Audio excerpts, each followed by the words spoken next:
বন্ধুকে খুনের অভিযোগ ওঠে অপর বন্ধুর বিরুদ্ধে। ঘটনায় দুজনকে গ্রেপ্তার করলো খালপাড়া ফাঁড়ির পুলিশ। ধৃতদের নাম সিন্টু দে ও বাপি দাস। প্রসঙ্গত, মৃতদেহ ভানু ভূতি এবং সিন্টু দে দুজনে ভালো বন্ধু ছিল। একটি ছোট বিষয়ে তাদের মধ্যে বন্ধুত্ব নষ্ট হয়।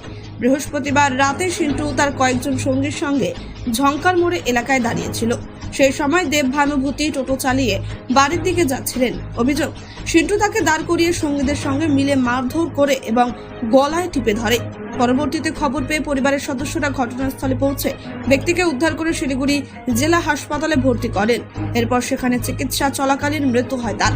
ঘটনার পরই মৃতের পরিবারের তরফ থেকে শিলিগুড়ি মেট্রোপলিটন পুলিশের খালপাড়া ফাঁড়িতে লিখিত অভিযোগ দায়ের করা হয়। সেই লিখিত অভিযোগের ভিত্তিতে তদন্তে নেমে শুক্রবার সিন্টু দে এবং বাপি দাসকে গ্রেপ্তার করে পুলিশ। ধৃতদের আজ শিলিগুড়ি আদালতে পেশ করা হয়।